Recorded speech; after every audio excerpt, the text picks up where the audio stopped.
এই মুহূর্তের খবর, হাইকোর্টে চলা বৈঠক শেষ হয়েছে। প্রায় 1 ঘন্টারও বেশি সময় ধরে এই বৈঠক চলেছে। প্রধান বিচারপতির উপস্থিতিতে এই বৈঠক, যেখানে একেবারে সিইও অর্থাৎ মুখ্য সচিব থেকে শুরু, মুখ্য নির্বাচনী আধিকারিক থেকে শুরু করে মুখ্য সচিব, যারা বিচারকেরা ছিলেন তারা রয়েছেন, স্বরাষ্ট্র সচিব তারা ছিলেন। বৈঠক শেষ হয়েছে বলে জানা যাচ্ছে। সৌভিক মজুমদারের সঙ্গে যোগাযোগ করতে পেরেছি। সৌভিক, কি হলো বৈঠকে?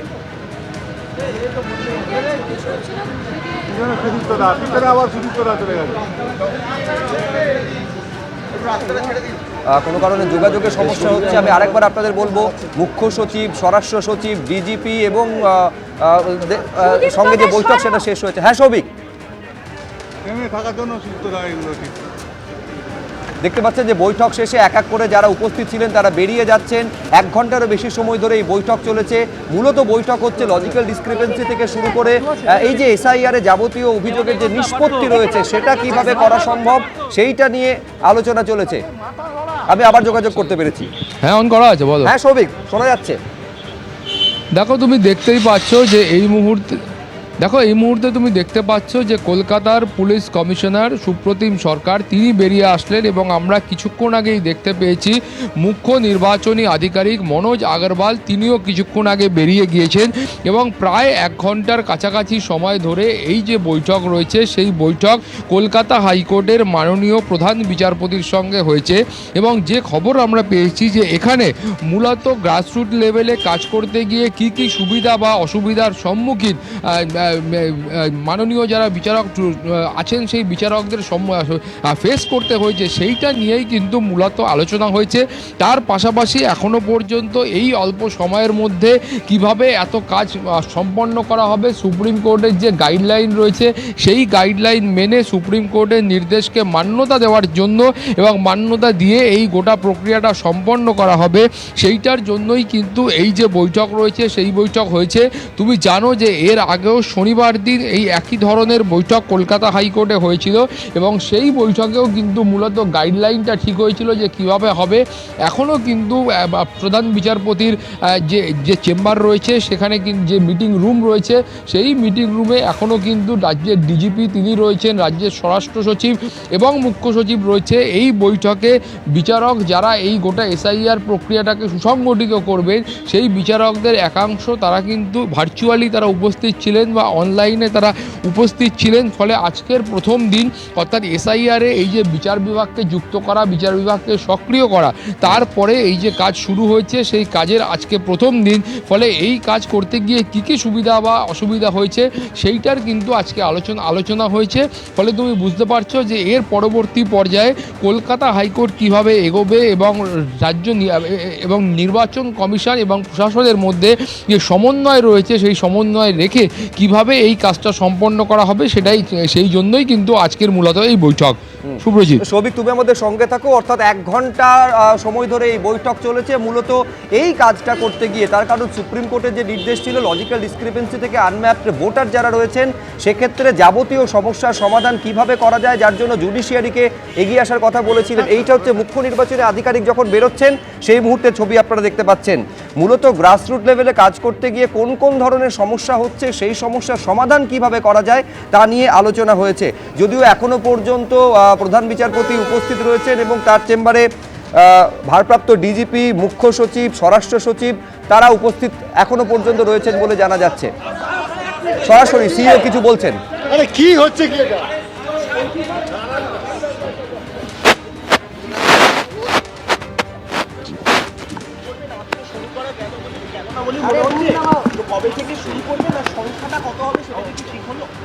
ওটা অনেক জায়গায় আরাম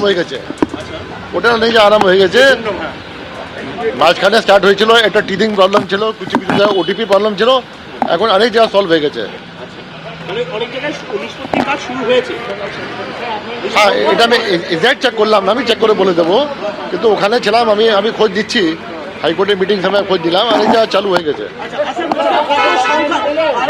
কত সংখ্যা আমি একটু পরে জানবো, বলে দেবো।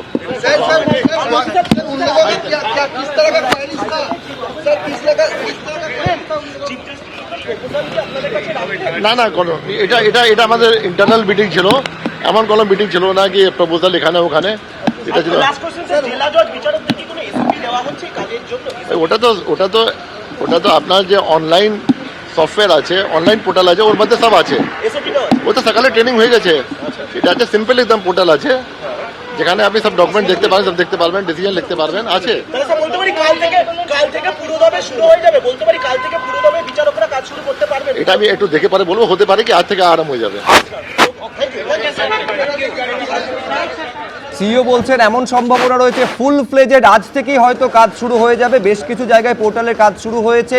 ওটিপি সংক্রান্ত কিছু সমস্যা ছিল, সেই সমস্যাও কাটিয়ে ওঠা গেছে।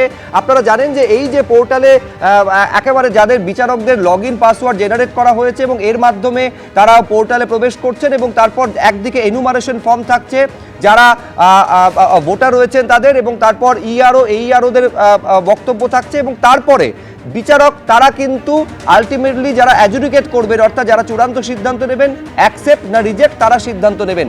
এইখানে ইনিশিয়ালি কিছু সমস্যা হচ্ছিল যেটা কাটানো গেছে বলে সিইও দাবি করছেন। অনির্বাণ বিশ্বাস আমাদের প্রতিনিধি সিইও দপ্তর থেকে সরাসরি রয়েছেন। প্রায় 1 ঘন্টার যে বৈঠক হলো তাতে ঠিক কি হলো অনির্বাণ? দেখো, একদমই তুমি দেখলে যে কিছুক্ষণ আগে কিন্তু সিইও তিনি কিন্তু পরিষ্কার জানালেন যে লগ ইন পাসওয়ার্ড নিয়ে কিছু সমস্যা ছিল, বেশ কিছু জায়গায় ওটিপি নিয়ে সমস্যা হচ্ছিল, কিন্তু অনেক জায়গায় আবার সেগুলো কাজও করেছে। অর্থাৎ আজকে যে জুডিশিয়াল যে অফিসাররা রয়েছেন তারা যে শুনানি প্রক্রিয়া বা স্ক্রুটিনির কাজ শুরু করেছেন, সেই বিষয়ে কিন্তু বেশ কিছু জায়গায় কাজ হয়েছে। যদিও মূল সংখ্যাটা কত, অর্থাৎ কত সংখ্যক মানুষকে এই স্ক্রুটিনি প্রক্রিয়ার জন্য ডেকে পাঠানো হচ্ছে সেই বিষয়ে তথ্য তিনি দিতে চাননি। তিনি কিন্তু বলেছেন যে তাকে খোঁজ নিয়ে জানাতে হবে। যদিও তিনি কিন্তু জানালেন যে বেশ কিছু জায়গায় কাজ শুরু হয়ে গিয়েছে এবং আজকে কিন্তু হাইকোর্টের যে বৈঠক ছিল সেই বৈঠকেও কিন্তু বেশ কিছু গুরুত্বপূর্ণ বিষয় নিয়ে আলোচনা হয়েছে। তুমি দেখতেই পাচ্ছ যে একের পর এক ডিজি থেকে শুরু করে কলকাতা পুলিশ কমিশনার তিনি কিন্তু ঢুকলেন এবং যে দ্বিতীয় পর্যায়ের বৈঠক অর্থাৎ বাহিনী নিয়ে যে বৈঠক, সেই বৈঠক কিন্তু সন্ধ্যে 7টা থেকে শুরু হবে এবং সেই বৈঠকের প্রস্তুতিও কিন্তু সারা সিইও ঢোকার সঙ্গে সঙ্গেই কিন্তু আমরা দেখতে পেলাম যে তার পিছনে কিন্তু এসে পৌঁছলেন ডিজি। এই মুহূর্তে আমরা দেখতে পাচ্ছি এডিজি ল অ্যান্ড অর্ডার বিনীত গোয়েল, তিনি কিন্তু গাড়ির মধ্যে বসে রয়েছেন। একের পর এক আধিকারিক যারা রয়েছেন তারা কিন্তু আসছেন। মূলত রাজ্যের কত সংখ্যক বাহিনীর প্রয়োজন, কারণ আমরা জানি যে 1 মার্চ থেকে 10 মার্চের মধ্যে 2 দফায় প্রায় 480 কোম্পানি বাহিনী সেটা কিন্তু এসে পৌঁছাবে কেন্দ্রীয় বাহিনী, এবং তার পরবর্তী সময় কিন্তু আমরা দেখতে পাচ্ছি যে একাধিক আধিকারিকরা আসছেন এবং মূলত রাজ্যের কোন কোন জায়গায় স্পর্শকাতর জায়গা রয়েছে, কোন কোন জায়গায় কত পরিমাণ অস্ত্র উদ্ধার হয়েছে, বিভিন্ন তথ্য আজকে কিন্তু বৈঠকে আলোচনা হতে পারে। আমরা দেখতে পাচ্ছি Vineet Goel ADG law and order তিনি কিন্তু পৌঁছলেন এবং আরও যে শীর্ষ আধিকারিকরা রয়েছেন, নোডাল অফিসাররা রয়েছেন, তারা কিন্তু একে একে পৌঁছচ্ছেন।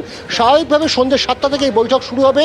কিছুক্ষণ আগেই কিন্তু হাইকোর্টের যে বৈঠক, অর্থাৎ যে বৈঠক কিনা একেবারে হাইকোর্টের প্রধান বিচারপতি তার নেতৃত্বে চলছিল, সেই বৈঠক শেষ করে সঙ্গে সঙ্গে তারা কিন্তু পৌঁছেছেন কমিশনে এবং এখানে কিন্তু এই দ্বিতীয় পর্যায়ে যে বৈঠক রয়েছে অর্থাৎ নিরাপত্তাজনিত বৈঠক এবং কোথায় কত পরিমাণ বাহিনী সেটা মোতায়েন করা হবে তার ব্লুপ্রিন্ট তৈরি করতে এবং তার রাজ্য সরকারের কাছ থেকে রিপোর্ট নিতে, রাজ্যের বিভিন্ন দপ্তরের কাছ থেকে রিপোর্ট নিতে আজকের এই বৈঠক কিন্তু অত্যন্ত গুরুত্বপূর্ণ।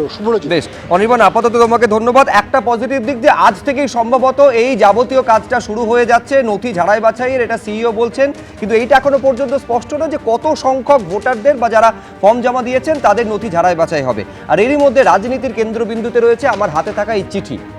এইটা হচ্ছে প্রধানমন্ত্রী নরেন্দ্র মোদী পশ্চিমবঙ্গবাসীর উদ্দেশ্যে চিঠিটি লিখেছেন। এখন এই চিঠিতে কি আছে, কেনই বা এই চিঠির বিষয়বস্তু নিয়ে রাজনীতিতে একেবারে সংঘাত সপ্তমে পৌঁছেছে শাসক দল, এই রাজ্যের শাসক দল এবং কেন্দ্রের শাসক দলের মধ্যে। দেখাবো। প্রকৃতি বলছে বসন্তকাল, কিন্তু পশ্চিমবঙ্গে এখন শুধুই ভোটের মরশুম। আর ভোটের রাজ্যে রাজ্যবাসীর উদ্দেশ্যে খোলা চিঠি দিলেন প্রধানমন্ত্রী, যেখানে পশ্চিমবঙ্গবাসীর উদ্দেশ্যে শুধু বার্তাই নয়, দিলেন পরিবর্তনের ডাকও। চিঠির শুরুতেই নরেন্দ্র মোদী সম্বোধন করেছেন আমার প্রিয় পশ্চিমবঙ্গবাসী। এরপর মা কালীকে স্মরণ করে নরেন্দ্র মোদী লিখেছেন আর মাত্র কয়েক মাস, তারপরেই নির্ধারিত হবে পশ্চিমবঙ্গের ভাগ্য। আমার স্বপ্নের সোনার বাংলার আবাল বৃদ্ধ বনিতা আজ চরম বঞ্চনার শিকার। অন্তরের অন্তঃস্থল থেকে আমি একটি সংকল্প গ্রহণ করেছি, পশ্চিমবঙ্গকে বিকশিত ও সমৃদ্ধ করে তোলার সংকল্প।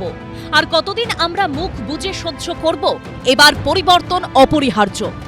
ভোটের সময় বাংলার কথা মনে পড়লো, ভোট যখন এসে গেল দরজায় তখন পাখির চোখের কথা মনে পড়লো। এটাই বিজেপি এবং নরেন্দ্র মোদীর কাছে আমাদের প্রশ্ন। এতদিন আপনি কোথায় ছিলেন? পৃথিবীর কোন দেশে ছিলেন এতদিন? সারা বছর তো দেখি আপনি পৃথিবীর বিভিন্ন দেশে ঘুরে বেড়াচ্ছেন। ভোটের আগে বাংলা কথা মনে পড়াতে প্রথম প্রশ্ন, হঠাৎ করে নির্বাচন আগে বাংলার খাতিরদারি কেন? চিঠিতে একদিকে যেমন রাজ্য সরকারের বিরুদ্ধে অসহযোগিতা, বঞ্চনার অভিযোগ তুলেছেন প্রধানমন্ত্রী, তেমনি তুলে ধরেছেন পশ্চিমবঙ্গে বাস্তবায়িত হওয়া কেন্দ্রীয় সরকারের একাধিক প্রকল্প। চিঠিতে নরেন্দ্র মোদী লিখেছেন, রাজ্য সরকারের চরম অসহযোগিতা ও বৈরিতা সত্ত্বেও আজ পশ্চিমবঙ্গের 5 কোটি মানুষ কেন্দ্রীয় জনধন যোজনার মাধ্যমে ব্যাংকিং পরিষেবার আওতাভুক্ত হয়েছেন। রাজ্যের শাসক দল যখন দরিদ্র মানুষের অন্নসংস্থান কেড়ে নিচ্ছে, তখন আমরা ছোট ব্যবসায়ী ও উদ্যোক্তাদের 2,82,000 কোটি টাকার ঋণ দিয়ে সাহায্যের হাত বাড়িয়ে দিয়েছি। যে অন্নদাতারা সারা দেশের ক্ষুধা নিবারণ করেন, আজ পশ্চিমবঙ্গে তাদের নিজেদেরই অন্নের সংস্থান করতে নাভিশ্বাস উঠছে। যদি স্বপ্নের সোনার বাংলা হয় তাহলে বাংলার বকেয়া টাকাগুলো দিন। 100 দিনের কাজের টাকা দেননি গরিব মানুষকে, মমতা বন্দ্যোপাধ্যায় দিয়েছেন।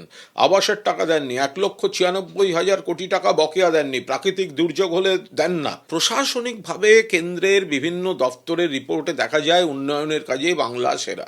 বাংলার সম্মান অধিকার প্রাপ্য দিন, তারপর কথা বলবেন। বাংলা মানে নোবেল পুরস্কার, বাংলা মানে সায়েন্টিস্ট, বাংলা মানে কবিগুরু রবীন্দ্রনাথ ঠাকুর। আর কি সেই বাংলায় আগামী প্রজন্মকে রাস্তায় দাঁড়িয়ে তাকে 1500 টাকার ভাতা দিচ্ছে। ভোটের রাজ্যে একাধিকবার এসেছেন নরেন্দ্র মোদী, অমিত শাহ। এবার চিঠিতেও ভোট বার্তা দিলেন প্রধানমন্ত্রী। রাজীব চৌধুরী ও কৃষ্ণেন্দু অধিকারীর রিপোর্ট, এবিপি আনন্দ। দেখুন, যে রাজনৈতিক বক্তব্য তা নিয়ে চাপানুতর, তা নিয়ে আমি তো আমার স্টুডিওতে দলীয় মুখপাত্রদের কাছে আসবো, কিন্তু তার আগে আমি বিশ্বনাথ চক্রবর্তীর কাছে সম্পূর্ণ অন্য একটা দিক থেকে আসতে চাইছি। বিশ্বনাথ, সামনের মাসেই রথযাত্রা, বিজেপির পরিবর্তন যাত্রা শুরু হতে চলেছে, যেখানে কোচবিহারে প্রধানমন্ত্রী অংশগ্রহণ করবেন। এমনকি তারপরে একেবারে ব্রিগেডে পর্যন্ত মূল বক্তা থাকবেন প্রধানমন্ত্রী নরেন্দ্র মোদী। তার আগে কি প্রয়োজন পড়লো যে রাজ্যবাসীর উদ্দেশ্যে প্রধানমন্ত্রীকে খোলা চিঠি লিখতে হচ্ছে? না, বিজেপির তরফে রাজনৈতিক পরিস্থিতি তৈরি করার জন্যই উনি আজকে এই চিঠিটা দিয়েছে। আমি দিল্লিতে একাধিক জায়গাতে যোগাযোগ করে বুঝবার চেষ্টা করলাম এই চিঠি দেওয়ার পেছনে কি রাজনৈতিক কৌশল থাকতে পারে। কৌশলটা একেবারে তুমি ঠিক ধরেছো, যে রথযাত্রার আগে আবহ তৈরি করা, পরিবর্তনের আবহ তৈরি করবার জন্য কিন্তু প্রধানমন্ত্রী এই চিঠিটা দিয়েছেন। ফলে একটা সুকৌশলে এই চিঠিটা দেওয়ার জন্য একটা কৌশল আছে। কিন্তু যে প্রশ্নটা আমি রাখতে চাই, যে প্রধানমন্ত্রী এই চিঠি দিতে হতো না, আবেগ ঘন এই চিঠি না দিলেও হতো, যদি প্রধানমন্ত্রী গত 15 বছর শাসন করছেন একজন পূর্ণাঙ্গ মন্ত্রী পশ্চিমবাংলায় রাখতেন, অর্থাৎ পশ্চিমবাংলার জন্য যদি একটা পূর্ণাঙ্গ মন্ত্রিসভায় মন্ত্রী রাখতেন, প্রধানমন্ত্রী যদি নিজে সিঙ্গুরে দাঁড়িয়ে যদি সত্যি ওই বার্তাটা দিতে পারতেন, উনি পলিটিক্যালি এত ম্যাচিওর মানুষ, ফলে উনি কেন সিঙ্গুরে দাঁড়িয়ে সেই একদম ক্লাইম্যাক্স লাখ লাখ লোকের সামনে সেই একটি কথা বলতে পারলেন না যে আমরা ক্ষমতায় আসলে সিঙ্গুরে কারখানা তৈরি করব? তাহলে মানুষ যুবক যুবতীদের কাছে একটা বার্তা দিত। কেন প্রধানমন্ত্রী 2021-এর যে নির্বাচনের পরে 54 জন বিজেপি কর্মীর মারা গেছিলেন, হাজার হাজার বিজেপি কর্মী ঘরছাড়া হয়েছিলেন, তাদের যে সিবিআই তদন্ত হয়েছিল, সেই তদন্ত সঠিকভাবে উনি যদি অন্ততপক্ষে মানে নিশ্চিত করতে পারতেন, তাহলে আজকে বহু তৃণমূলের নেতা জেলে থাকতো। এবং একই সাথে বলতে চাই, একের পর এক এজেন্সি যখন দুর্নীতির তদন্তগুলো করেছে, তখন প্রধানমন্ত্রী যদি একটু সক্রিয় হতেন যে এই দুর্নীতিগুলোর মাথাগুলোকে যাতে ধরতে পারে, সেই উদ্যোগ কিন্তু তিনি নেননি। ফলে প্রধানমন্ত্রী আজকের এই চিঠি দেওয়ার কোনো দরকারই ছিল না, যদি তিনি তার দলকে যদি গণ আন্দোলনে নামাতে পারতেন। ও 5 বছর ধরে একমাত্র শুভেন্দু অধিকারী বাদ দিয়ে কার্যত বিজেপি শীত ঘুমেছিল। একের পর এক অন্যায় অবিচারের বিরুদ্ধে মাঠে নেমে যে আন্দোলন, সেই আন্দোলন বিজেপি করেনি। দেখুন, আমি বিশ্বনাথ স্যারের কথা শুনে কনভিন্সড প্রধানমন্ত্রী খুব ভুল কাজ করেছেন। বিশ্বনাথ স্যারের কাছে পারমিশন নিয়ে চিঠি লেখা উচিত ছিল, এটুকু আমি বুঝতে পারলাম। স্যার এর পরের বার যখন চিঠি লিখবেন আপনি কাইন্ডলি পারমিশনটা দিয়ে দেবেন, কারণ আপনার কথা মতোই তো যাওয়ার হবে। আমি বলছি স্যার, আপনি এত সুন্দর বিশ্লেষণ করলেন, আপনি একবারও বিশ্লেষণে বললেন না যে গত 5 বছরে 3.5 লক্ষ কোটি টাকা কেন্দ্র থেকে এই রাজ্যে বিভিন্ন খাতে বরাদ্দ হয়েছে। সেই টাকাগুলো কিন্তু এই রাজ্যের মানুষের উন্নয়নের জন্য খরচা করেছে। এবং আপনি এটা আপনার বিশ্লেষণে বললেন না যে যতগুলো প্রকল্প আমাদের কেন্দ্রের রয়েছে সবগুলোতে স্টিকার লাগিয়ে নাম বদলে এই রাজ্য সরকার নিজেদের প্রকল্প বলে চালায়, এটা আপনি একবারও বললেন না। কিন্তু আমি তোমার কাছে আসছি, সেটা হচ্ছে দুটো পার্ট। এখানে একটা বিষয় কর্মসংস্থান এবং অনুপ্রবেশের কথা প্রধানমন্ত্রী বলেছেন। এ তো তৃণমূল বারে বারে বলছে অনুপ্রবেশে যদি কোনো সমস্যা থেকে থাকে এবং যদি অনুপ্রবেশ হয়ে থাকে তার দায় বিএসএফ কে নিতে হবে। সেই বিএসএফ হচ্ছে কেন্দ্রের অধীনে পড়ে। আর দ্বিতীয় দ্বিতীয় হচ্ছে কর্মসংস্থান। প্রতি বছরে 2 কোটি করে চাকরি দেওয়ার কথা, এই মুহূর্তে পরিসংখ্যানটা কি? দায় তো কেন্দ্রকে নিতে হবে। একদম পরিসংখ্যান বলে দিচ্ছি, অর্গানাইজড এবং আনঅর্গানাইজড সেক্টরে প্রত্যেক বছর 2 কোটি করেই চাকরি পায় মানুষ। একদম পরিষ্কার বলছি। ইন স্টার্ক কম্প্যারিজন আপনি রাজ্যের অবস্থা দেখুন। বেকার ভাতার লাইনে দাঁড় করিয়েছে, যেখানে এই মুখ্যমন্ত্রী বলেছিলেন ডাবল চাকরি দেবেন, উনি এই আমাকে পরিস্থিতি আপনি ক্রিয়েট করতে দিও। পারেননি স্যার, মাঝখানে বলবেন না প্লিজ, আমি শুনেছি আপনার কথা। গত না, না, না, 15 তোমাকে বছরে যে নিতে হবে, 7,000 আমার কোম্পানি নিতে আমাদের রাজ্য ছেড়ে চলে গেছে, স্যার আপনার বিশ্লেষণে একবারে উঠে এলো না। স্যার আপনার বিশ্লেষণে একবারে উঠে এলো না যে এই রাজ্যের পার ক্যাপিটা ইনকাম নামতে নামতে 24-এ চলে গেছে, এইটা আপনার বিশ্লেষণে উঠে এলো না। দ্রুত আর বিশ্বনাথ আরেকটা চক্রবর্তী। আমি শেষ করিনি, হ্যাঁ, আমি শেষ করিনি, স্যার তো বললেন না। বিশ্বনাথ দা, দ্রুত। আমি শেষ করিনি, আমি বলছি এক 4.5 মিনিট, কিলোমিটার বর্ডারে ফেন্সিং করার জায়গা তারা দেয়নি, টাকা নিয়ে নিয়েছে। এই যে অবস্থা বেশ বেশ তৃণমূল বেশ সরকার বেশ, তৈরি করেছে, বিশ্বনাথ দা বাইরে সেইটা থেকে আছেন, আপনার আমি বিশ্লেষণে উঠে অভ্রকে এলো, থামালাম। স্যার। বিশ্বনাথ দা দ্রুত। দেখো, আমি পরিষ্কার করে বলতে চাই, আমি তো এই প্রশ্নটাই রাখছি যে তৃণমূল কংগ্রেসের অন্যায়, অবিচার, অত্যাচার নিয়ে বিজেপি রাস্তায় কোথায় ছিল গত 5 বছরে? আমি তো এই প্রশ্নটাই রাখতে চাইছি। রাস্তায় স্যার আমরাই আছি। আর আপনি একটা দল দেখান যারা রাস্তায় নেমেছে। কয়টা বন্ধ থেকেছে? আর আপনি একটা রাজনৈতিক দল দেখান যারা তৃণমূলের বিরোধিতা করেছে। একমাত্র বিরোধী ভারতীয় জনতা পার্টি, একমাত্র অল্টারনেটিভ। বেশ বেশ, বিরোধিতার কথা বলা হচ্ছে। এই চিঠিতে উল্লেখ রয়েছে যে রাজ্যের প্রবল বিরোধিতা এবং অসহযোগিতা সত্ত্বেও রাজ্যের জন্য কি পরিমাণে কেন্দ্রীয় সাহায্য নরেন্দ্র মোদী সরকার দিয়েছে তার উল্লেখ রয়েছে। নিঃসন্দেহে তার উত্তর এখানে তৃণমূল মুখপাত্র দেবেন। দেখুন, ভিড় বাসে যাদের যাতায়াত করা অভ্যেস রয়েছে তাদের মাঝে মধ্যেই শুনতে হয় এই কথাটা, দাদা পেছনের দিকে এগিয়ে চলুন। এখন এই চিঠিতে যা রয়েছে তার সারবত্তা হচ্ছে এটাই যে গত 15 বছরের শাসনে তৃণমূল কংগ্রেস রাজ্যটাকে পেছনের দিকে এগিয়ে নিয়ে গিয়েছে। সেটা অপশাসন হতে পারে, তোষণ হতে পারে, বা কর্মসংস্থানের অভাব। তন্ময়দা। মাননীয় প্রধানমন্ত্রী নরেন্দ্র মোদীকে ধন্যবাদ, কারণ তিনি নিরলস প্রচেষ্টা করে চলেছেন বাংলা এবং বাঙালিদেরকে খুশি করার জন্য। জয় শ্রীরাম থেকে জয় মা তারাতে এসছেন, এরপরে জয় বাংলাও বলবেন খুব শীঘ্রই, আশা রাখি। বিভিন্ন সময় তিনি রবীন্দ্রনাথ সাজার চেষ্টা করেন, কখনো কালীর ভক্ত সাজার চেষ্টা করছেন, ভালো ব্যাপার। আস্তে আস্তে বাংলাটাকে বোঝার চেষ্টা করছেন। এই বুঝতে বুঝতে 15 বছর কেটে গেছে, আরও 15 বছর কেটে যাবে, বাংলা চিনতে পারবেন না। উনি যে চিঠি লিখেছেন সেই চিঠিটা লেখার আগে মনে রাখা উচিত ছিল যে ভারতবর্ষের যে বেকারত্বের হার সেটা 44 বছরের মধ্যে সবথেকে বেশি পশ্চিমবাংলার, তার থেকে 1.5% কমে আছে।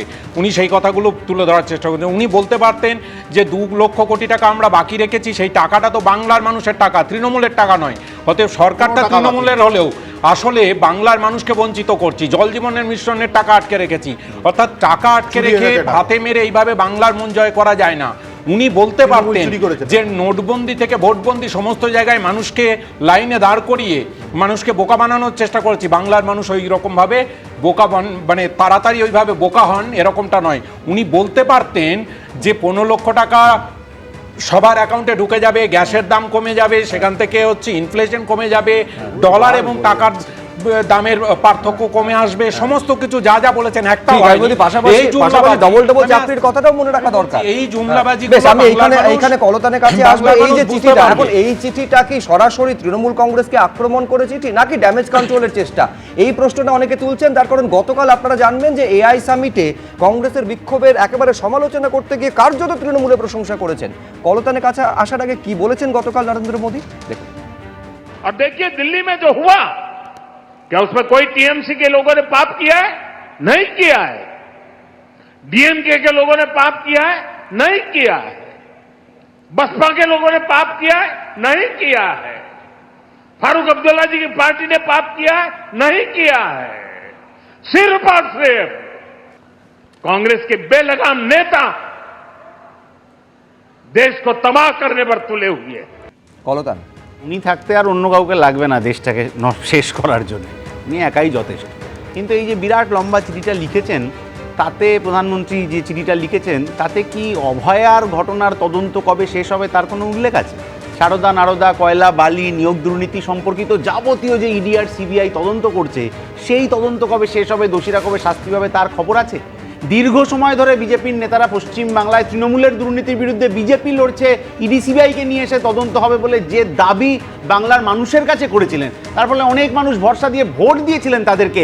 আজকে যখন আবার একটা ভোটের আগে চিঠি বেরোচ্ছে, তখন দুর্নীতির তদন্তের সম্পর্কে এক লাইনও লেখা আমরা প্রধানমন্ত্রীর গোটা চিঠিটার মধ্যে পেলাম না।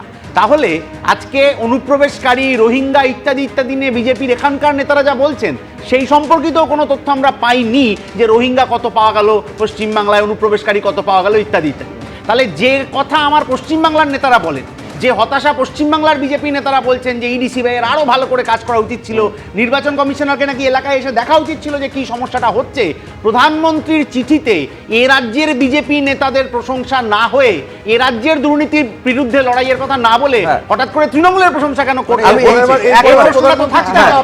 আমি রবীন্দ্রনাথ ভট্টাচার্যের কাছে আসি যে একেবারে গতকাল তৃণমূল কোনো পাপ করেনি, তারপরে আজকের চিঠিতে তৃণমূল ওই কার্যত কি কি পাপ করেছে তার তালিকা তুলে ধরা, কোনো মিল আছে বলে মনে হয়? দেখুন, একটা কথা প্রথমেই বলি যে ওনার চিঠিতে উনি লিখেছেন ভোট ব্যাংকের সংকীর্ণ রাজনীতির কথা, কিন্তু চিঠির মাথার উপরে প্রধানমন্ত্রীর চিঠি বলা আছে এবং নিচে বিজেপি সরকার সেটা বলা আছে। নীতির দিক থেকে দেখতে গেলে কিন্তু প্রধানমন্ত্রী রাজ্যের পরিবর্তন চাইতে পারেন না, কারণ তৃণমূলের সদস্যরাও প্রধানমন্ত্রী, তাদেরও প্রধানমন্ত্রী মমতা বন্দ্যোপাধ্যায়, নরেন্দ্র দামোদর দাস মোদী। সুতরাং তার ওখানে লেখা উচিত ছিল সংসদীয় নেতা বা ভারতের সংসদীয় নেতা নরেন্দ্র মোদীজির চিঠি, এটা বলা উচিত ছিল। সেটা না করে উনিও কি ভোট ব্যাংকের সংকীর্ণ রাজনীতি করলেন না? কেন প্রধানমন্ত্রীর কথাটা এখানে আসবে? মুখ্যমন্ত্রীকে ভোটের আবেদন করতে পারেন তার দলের পক্ষে, উনি সেটা করেছেন, সেটা কিন্তু কাম্য নয়। দ্বিতীয় যে জিনিসটা আমি বলবো যে দেখুন, আমার মাঝে মধ্যে মনে হয় পশ্চিমবঙ্গে যেন বইমাত্র সন্তান কেন্দ্রীয় সরকারের। আপনি দেখুন, গুজরাটে 3.5 লক্ষ কোটি টাকা দিয়ে হচ্ছে, গত 5 বছর ইনভেস্টমেন্ট হচ্ছে, 8.5 লক্ষ কোটি টাকা আগামী 5 বছরে হবে বলে প্রতিশ্রুতি পাওয়া গেছে। পশ্চিমবঙ্গে আসলেই শুধু এই কথাগুলো আসে। এগুলোতে না বারবার করে যারা ইনভেস্ট করতে আসেন আমার মনে হয় তারা কিন্তু অনুৎসাহিত হন। প্রধানমন্ত্রী যদি এইসব কথা বলেন তাহলে কিন্তু তারা অনুৎসাহিত হন। উনি উৎসাহব্যঞ্জক কথা সিঙ্গুরেও বলেননি, তার চিঠিতেও বলেননি। এটা আমার দিক থেকে একেবারে আমি বলছি একেবারে রাজনৈতিক চাপানুতর চলতে পারে, কিন্তু আলটিমেটলি রাজ্যবাসীর উপকারটা কিভাবে হবে সেইটা নিয়ে আলোচনাটা সবার আগে হওয়া দরকার।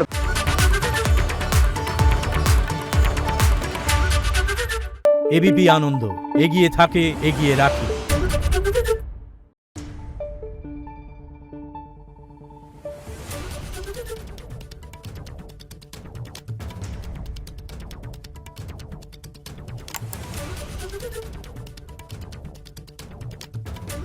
Thank you.